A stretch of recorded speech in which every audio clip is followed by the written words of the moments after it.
friends. Welcome back to Exhausted Sparrows Unites. Today's episode is one that's been weighing on my heart pretty heavily around the holiday season, and that is, it's not always what it's cracked up to be this holiday season of ours. Sure, there's joy and there's laughter and there's moments of magic, but sometimes in the middle of all of that, there's like this heaviness that we just can't shake. I'm Krista Jones, your host, and I'm here today with my assistant extraordinaire, Chantel Schaefer, and we're going to talk about so much stuff. Whether you're missing somebody or you have some unrealistic expectations that just aren't being met or financial strain, whatever it is you're feeling, you're not alone. We're going to dive into some conversations today and the complexity of the entire holiday season, the joy, the grief, the pressure, all of it. Chantel and I sure have been diving into it the last 2 weeks just here at the office. And, you know, here's the thing. I think that a lot of people don't know. You can actually let joy and grief coexist. You can hold gratitude in one hand and sadness in the other, and there is absolutely nothing wrong with that. So we're going to unpack this all together. Why talk about the holidays stir up so many emotions in us. Oh my gosh, me especially this time of year. And this is a reminder that it is really okay not to be okay. Are you okay, Chantal? Sometimes not. Yeah. Yeah. It's a funny time of year. And, you know, I think it's so because, you know, we're recording this in December around the holiday season. And it's like this crazy time of year when the world expects us to be happy. Yeah. Yeah. And as parents, our children expect us to be happy and joyful. And, you know, it's about creating magic for them and putting yourself aside. And it's a lot. Right. And that your feelings, right, they just really don't matter. And you should stifle these feelings. And if you're not feeling a certain way, well, why? And you're supposed to feel this way. And if you're not, well, you need to just suck it up. And sometimes it's really just hard to suck it all up. Yeah. That's when they start calling you the Grinch.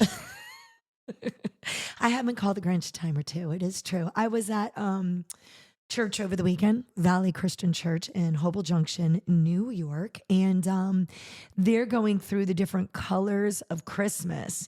And as he was talking about, you know, red Christmas and green Christmas, which green Christmas was jealousy and red was, you know, these red flags and stress.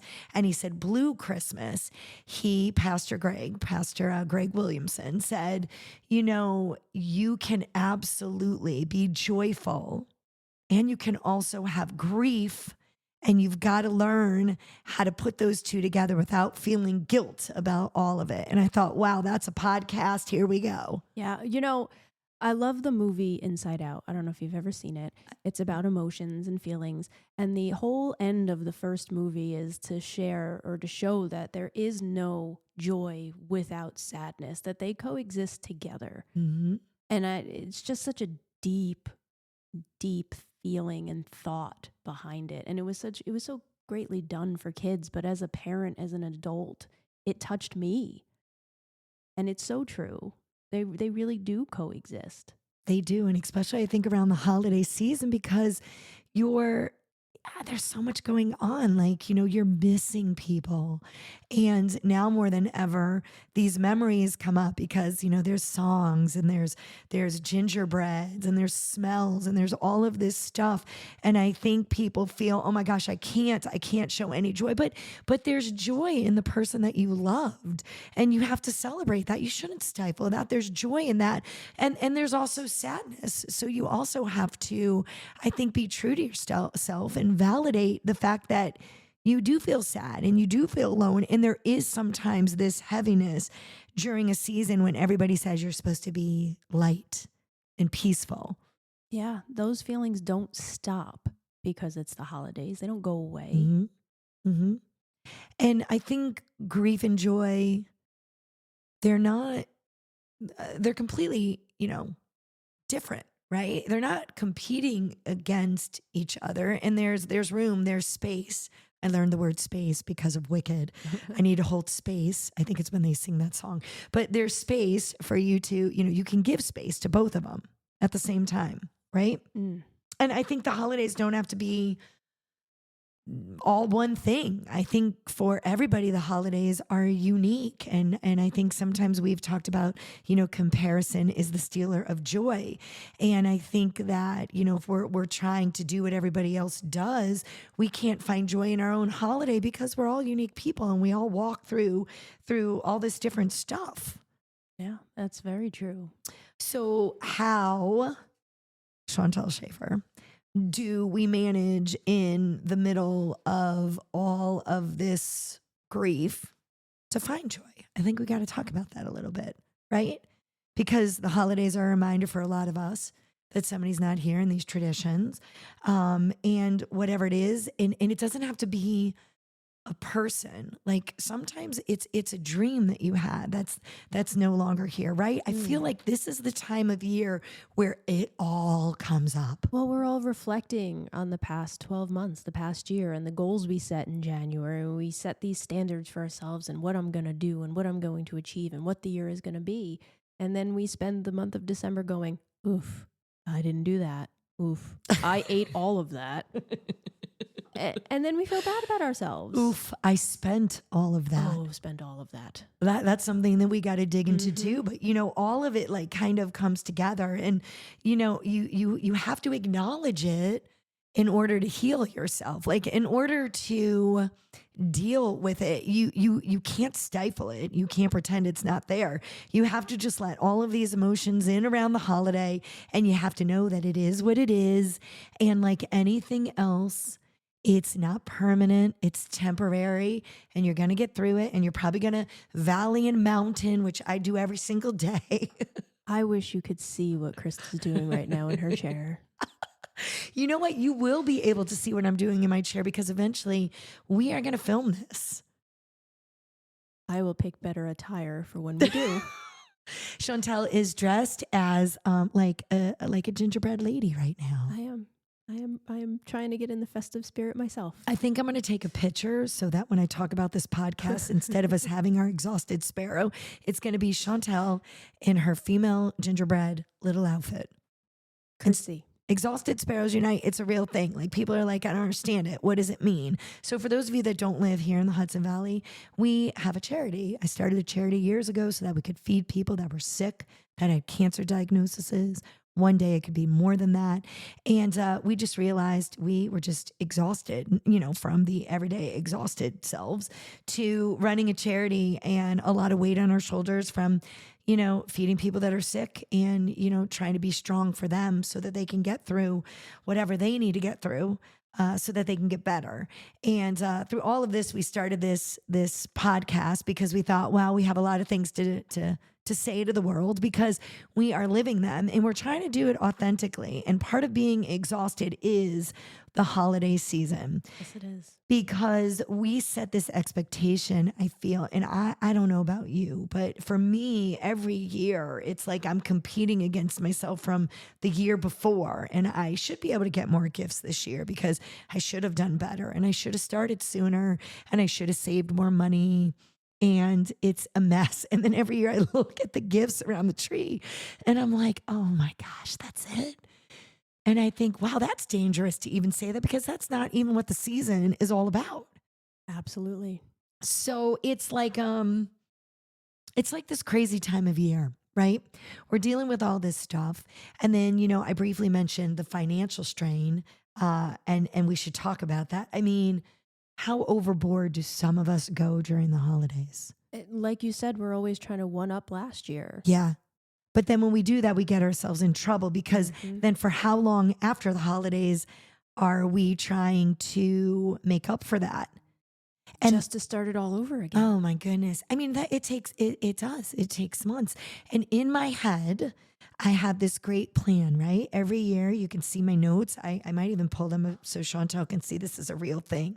In my notes, in my phone, I actually have the pictures of the things that I bought and the children that I bought things under. And I start off really well.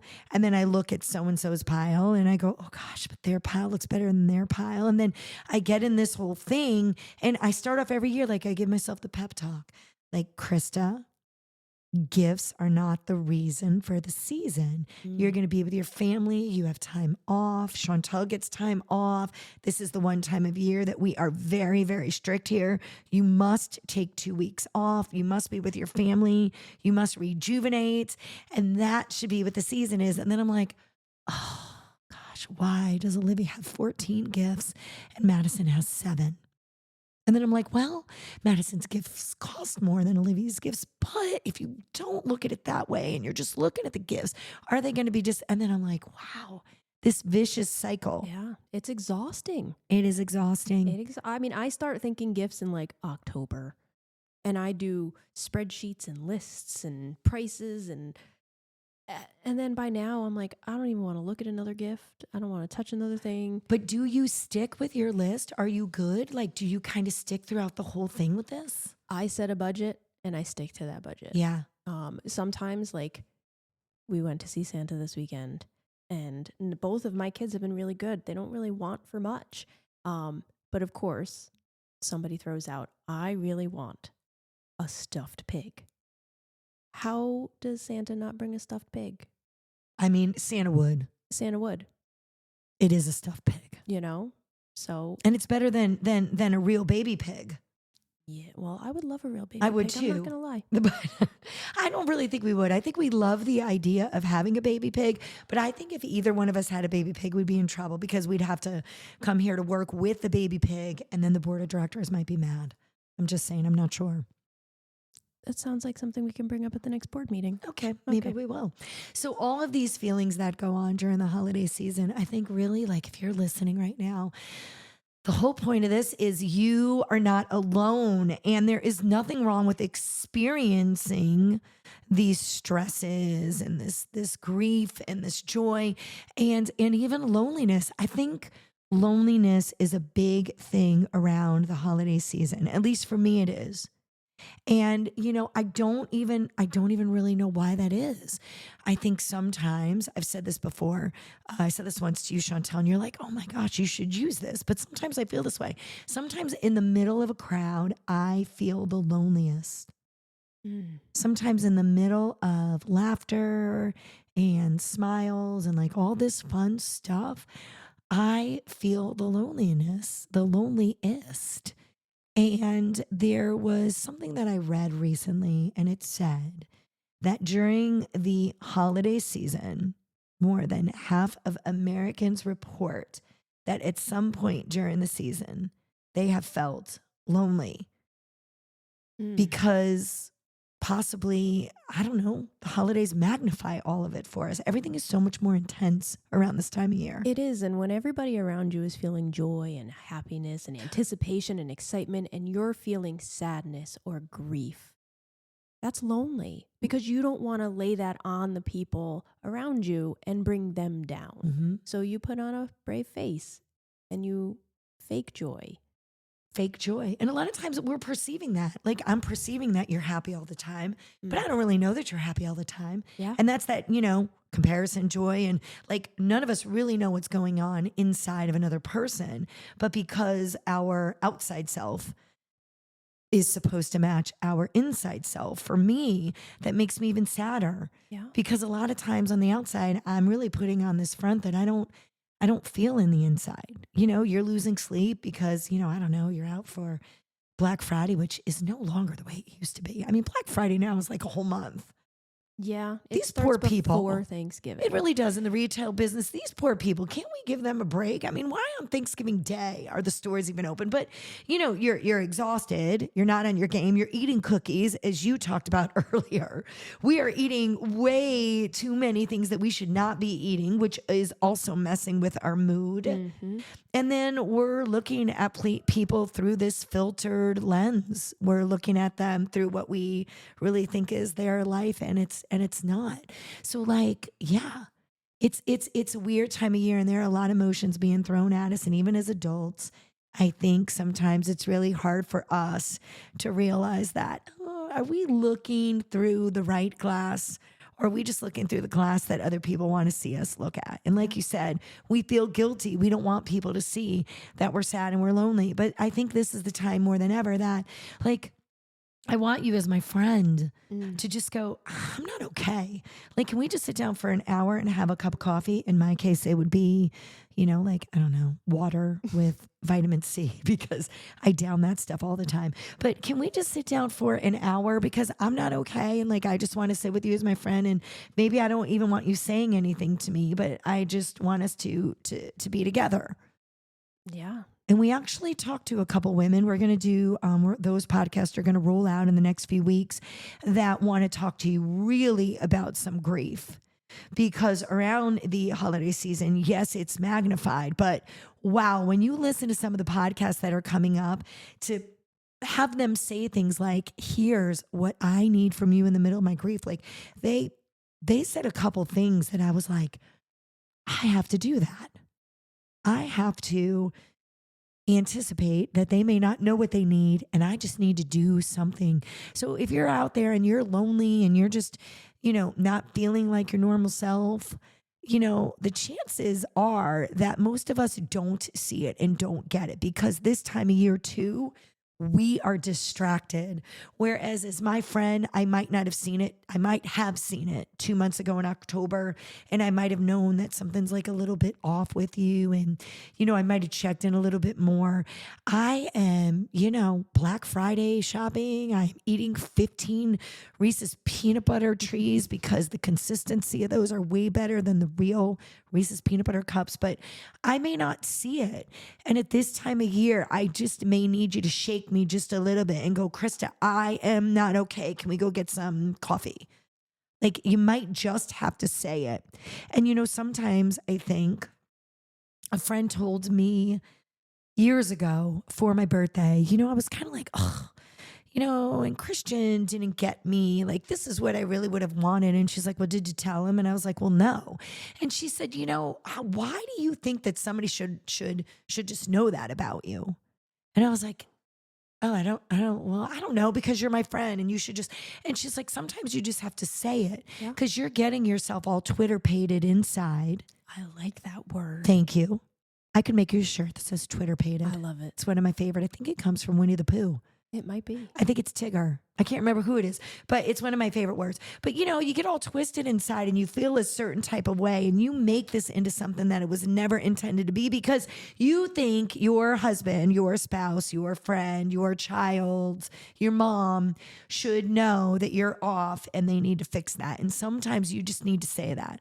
And that's all you need to do. Like, honestly, this time of year, if you're friends with me and you're listening to this and you're feeling a certain sort of way, I will put my life down for you. I will stop whatever I'm doing. I don't care how busy, but sometimes you just got to be like, Krista, I need you. Yeah. That's what we need to do for each other. We got to say, hey, I'm really not okay. I need some help here. Yeah. I mean, how else are you going to get out of loneliness until you tell somebody you need a hand to pull you up? Mm-hmm. And then I don't think it's just about Christmas itself or Hanukkah or Kwanzaa. I think it's about the entire period after that puts people in a funk because for so long you're going and going and going and you're drinking your caffeine drinks so that you can get out there and get it all done, be the perfect rapper. Do not ever ask me to rap. Me either. Really? Nope. That's Jeremiah's job. He's Oh. like an elf. Oh, He's fantastic. is he? Like professional level. Could I pay him You might be able to. in apple pies? I don't know. Okay. I might have one in my freezer. He's a cash kind of guy. Yeah, he's a cash kind of guy. Yeah. But like through all of this, good rappers, bad rappers, whatever you're doing, getting all the family together, holiday meals, all of this stuff, then comes the post-holiday letdown. And that is a real thing, right? Yeah, I mean, you have all these expectations about how Christmas morning is going to go and breakfast and the gifts that you're going to get and, your kids' reaction to what they get. And when that doesn't go well, it's like an adrenaline crash. And it never really goes exactly the way that we think it's going to go, right? Never. I'm just like, do you know that was the last sweater by that girl on TikTok and I managed to get it by, begging somebody else for that shirt and they're like, oh, because we have all these expectations in our head of how it should go. And then it doesn't really go that way. And then we're sad. And then for me, I put so much time into every single gift, it's over in like an hour. But yet this whole puppy took me a month to get together. Yeah. And in an hour, everything is just done. Yeah. And I'm like, are you kidding me? Yeah. And then it's just laying on the floor, Yeah. discarded. Yeah. And then my kids are already bored. I mean, you have young kids. You have young kids, so they still have toys and things that they could do. But, mine are older and, I don't know, they want a Starbucks mug. And I'm like, well, I don't even know what you're going to do with that. You're going to put coffee in it. And now what? Now you're still going to be bored. But it's all over. Everybody's bored. And like, there's this thing. And then there's like this quiet that like no longer feels quiet. I mean, it like feels empty. Right? Yeah. And it is a real thing. It is not only called the post-holiday blues, but experts call this, I read this, the seasonal affective disorder. So it's not only that you're coming off of this, major, 24-hour chaos, great gift-giving season, but it's also the winter months, right? They have less sunlight. That absolutely affects your mood. Now you're in financial stress. Some of us, not Chantel because she sticks to the budget. Krista Jones does not. And then what I do is when I stop taking my notes, that's what happens. I'm like, I don't know. I think I'm like $100 over, but I have stopped taking notes. So sometimes I'm like a little bit more than that. I'm like, ugh. And then right around the corner is what? New Year's Eve. And my commitment after I ate the 27 Reese's peanut butter Christmas trees, which are way better than the Reese's peanut butter cups. Fight me. Listen, my husband is 100% on your side. Thank you. I have to get him a whole pack. But I want to say one more thing about those. What is it now that they're in white chocolate? Exactly. White chocolate's not chocolate. Thank you. If a dog can eat it, it's not white chocolate. I didn't even know a dog could eat that. They certainly can. There must not be what? Cocoa beans? I don't know. Yeah. Is that it's an imposter. When you go to Hershey over the summer, ask that question when you do. You're going to do your little ride along through the chocolate factory. Ask them. I want to know what it is. But I'm sorry, I'm digressing. It is like this time of year, right? Everything is over, all your fun, but now you're about to get into New Year's and now you're like, uh-oh, now I got to make all these commitments that I'm only going to keep the first 2 weeks potentially of the year. And we're going to talk about that too when we get into that. How can you make commitments that you're going to end up keeping? Because now there's this stress that you've got to be like everybody else and you have to lose 36 pounds. And start baking bread. Because that's another one. Right. That's going to be your commitment. I didn't actually start the starter. But for those of you that are listening right now, I don't know if the world's obsessed with this or just the Hudson Valley, but everybody here is doing like the sourdough starter. And so like I was racing against my friend to actually get the starter to work, but it is like a science project. And I did not like science in high school at all. I was like, what can I do? And that's why I was a communications major. Believe it or not, shocking, because I like to talk. And she beat me. Jenna Wall beat me, and she got a really good starter. And so now I've started the starter. And now Chantel feels pressured. I do. To do the starter, because then when you start this thing, like you got to keep baking bread. And then you got to roll it and you got to fold it. So if you're listening out there and the only thing you're getting out of the fact that having joy and grief, loneliness, financial stress, and all of these feelings together are common, if the only thing you get out of there is, I was thinking about starting a starter, don't. That might be all you get out of this podcast. Don't do it. It's a big commitment. Just find a friend who will bake bread for you. Why are you looking at me funny? Because I have a friend who will bake bread for me. It is true. It is true. I will bake bread for you. I like to bake and I like to do all these different things, but it's the slump that we're about to get ourselves into. So we can do things though for that, right? We should be exercising because we all know serotonin. We all know that when we exercise, it helps to get our juices flowing. It helps to make us feel better. And when I say the word exercise, I really mean you could go walking outside. And if you say, Krista, I live in the Northeast and it's 27 degrees, then I say, hey, buddy, ask for a coat for Christmas. Get outside. And today it is 55 degrees. Yes, in New York today, which we are recording this on, I don't know, like the 17th, 18th, December 17th. something. Whatever day we're recording, it's 55 degrees. This is warm for us. We should go for a walk. Okay. We're going to live by example today. We are? We are. All right. Then we should video it and we should somehow add it to the podcast. Maybe. So you're going to want to walk. You're going to want to get some exercise in. Take your vitamin D because we So are important. now in the shortest season. Darkness is all around us. You should have light, as much natural light come through your house. And if you can't, I have also read that you should get lots of lights, period. Get different lights. Also, fake plants if you cannot grow real plants. And not just plants, but like trees, even fake trees, which you can get almost anywhere nowadays. Having vegetation in your house that makes you feel like you're more in a spring, summer type atmosphere also helps. I did not know that. Yeah. And then taking things little by little so that you can feel okay. You can have a little bit of joy. You don't feel those winter blues. Do whatever you need to do. If winter is not your season and mentally you're not prepared for it and you don't love it and you've got all this stuff going on, then you've got to figure out, how do I bring joy back in? Because if there's grief, that's okay. But then you've got to get out of it and replace it. And you have to replace it with whatever brings you joy. And if it is a Reese's peanut butter tree, and that is not going to lead you into kicking yourself saying, I now got to get back to the gym, then, you should do it in moderation. Anything and everything in All of moderation those is things are okay. important. They are. Don't cut out all that stuff. If No. it brings you joy, enjoy the tree. Yeah. But enjoy one and not 36 trees. Well, yeah. You could do that maybe up until Christmas Day. And then after Christmas Day, maybe you're like, I'm going to cut down my trees. I'm going to cut down the amount of trees that I eat in a season so that I can get joy back. Joked. That was such a dad I feel joke. like I dad joke all the time. And most of the times you don't realize it's a joke and you're just like, that was supposed to be a joke. That wasn't funny. Yeah. That one got me. That one got you. You didn't really laugh. You just chuckled, which is what a dad joke really is at the end of the day. It makes you roll your eyes. It does. So we have a lot to unpack. We really do. Over the next few weeks, you're going to hear some things from us. We are going to have some tough conversations. We try to make as much of this as we can light, but at the end of the day, this podcast is about your unfiltered, authentic life, which is anything but light.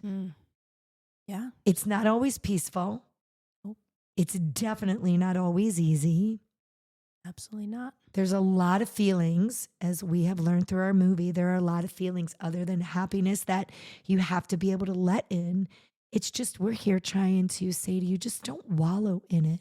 Give yourself the grace, right? Like, this is the holiday season. And I thought about this last night, and hold on, I wrote it somewhere. And then I probably ripped it up. Oh, the most generous gift you can give yourself this season is grace. I wrote that down. Because it is really okay to feel it all, like joy and grief and gratitude and sadness and anger, because it's important. It's all part of the human experience. You can't quash those things down. You have to feel them, or else they build up and it becomes even more overwhelming. And you need to feel them without having any guilt, right? Because in the middle of such grief, you have this grief out of such love, right? That's why there's such grief. So if you haven't experienced such insurmountable loss, you may not understand how this grief and this joy go hand in hand, because your love for someone, right? When you laugh with a friend, even though you're having a hard day, that's joy sneaking in. When you, and you should embrace it. One of the women that we're going to speak with has this insurmountable loss, the loss of a child. And that podcast will be coming up in just a few short weeks. But, at first she said that, like, I would all of a sudden laugh unexpectedly. And then I would say, oh gosh, I feel so bad for that. But that's just, your loved one would not want you to stay in sadness, right? Because we love so deeply. Think about that. Think of all the people you love. You would not want them to be so sad all the time. You would want them to remember all those amazing things about you that make them smile and make them laugh. And so when you have all of these emotions around the holiday season, which you will, we're just telling you, I don't want you to feel guilt. It's not. It's not worth it. It's not necessary, really.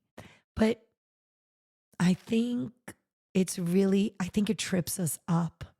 And I think when we let that joy in for some of us, we can't help but feel guilty. And so I just want to say that to you. If you are out there and you are having a hard season and you are crying most of the time and you just have had this insurmountable loss of a dream, a person, a job, whatever that is, goals that just never came to fruition. It is okay to feel sadness, but we want you to feel joy. And at the end of the day, that's what God wants you to feel. He wants you to know, He wants you to have this peace that can surpass everything else, because that is how we need to function, right? We can't stay in it. We have to get out of it. And that's what this season is all about. This season is joy. Pastor Greg said this, and I was like, oh my gosh, you're right. He said, everybody thinks this season is perfect. And he said, my gosh, think about this. Mary was probably 14, 15 years old, was told that she was going to have a baby, was engaged, betrothed to this man that was like, what? Like, this was not the most ideal situation for this child. She was told this is what was going to happen to her. She couldn't find room at any inn. She's on a donkey. She's trying to get back to Bethlehem. She ends up in this manger.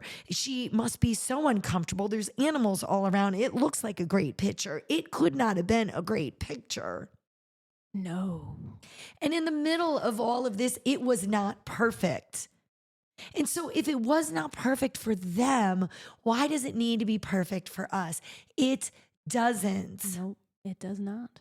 And in the middle of all of it, there ended up being this peace and this joy and the greatest gift of all. And that is really what the season is all about. Yeah. It's like that perfectly imperfect. Like, stop setting the expectations that you have to be happy. Stop setting the expectations that the day has to be perfect, that breakfast is going to be on the table at 9 a.m. sharp and it's going to be fresh baked cinnamon buns. You know what? I pop open a container of those Pillsbury cinnamon rolls on Christmas morning. Just as good. And I embrace that moment. Mm-hmm. Because that gave you another 30 minutes with your children when you weren't making a homemade muffin that probably isn't going to rise anyways. Let's be honest. Yeah, that is be true. Especially if you take Krista's starter bread, but that's a whole other story. We're going to try that in another time. But yeah, we have to have realistic expectations for the season, and that includes negative feelings, sad feelings, grief feelings, joy feelings, and that they're all going to be there, and that we're going to get through it. Mm-hmm. And sometimes that means calling on a friend. Sometimes that means being by yourself. Sometimes it means putting on a smile for your kids, but feeling your feelings on your own. Mm-hmm. And knowing that this too shall pass. It will pass. And sometimes it's easier when you're able to go into the season and go, okay, it's all coming at me and I'm going to embrace it and I'm going to digest it and I'm going to let it flow through and then I'm going to release it and I am going to be okay. And it is only a season. And we all know that seasons change. There's a song about that. Would you like to sing it right now? No, thank you. Nobody wants to hear that. I do. Ladies and gentlemen, there are going to be some podcasts coming up that are going to be tough. This is your warning, but life is tough. And we've decided here, we're not going to sugarcoat it. We're not just going to talk about the easy things. We're going to spend some time talking about the real tough things. So I want you to take a deep breath, and I just want you to remind yourself, it's okay to not be okay. The holidays are complicated. Your feelings are complicated. And it's all right to feel all of it. Don't forget, though, there is strength in admitting that you're struggling, and you should admit it to somebody, anybody, a stranger, a friend. Don't struggle with it alone. There's hope in taking even the smallest steps every day. You don't need to take big steps. You just need to take steps. And here's the beauty. You can know that joy and grief can coexist. You don't have to choose one over the other. You can hold on to both of them.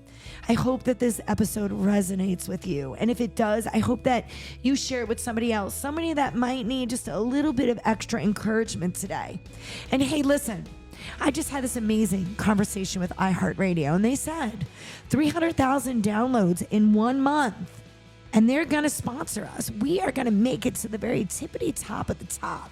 And that is going to happen, but only because something in what we're saying is resonating with you, and you need it to resonate with somebody else. And guess what? It's a free gift. You just tell them to click. Amazon, Apple, wherever they get their podcast from. It doesn't matter. I want to thank you guys for being here and listening, and just for reminding me and for reminding Chantel that this journey that we're on right now, this podcast, us trying to figure this out, we're not doing it alone. We're doing it with all of you. So until next time, sparrows, take care of yourself and each other.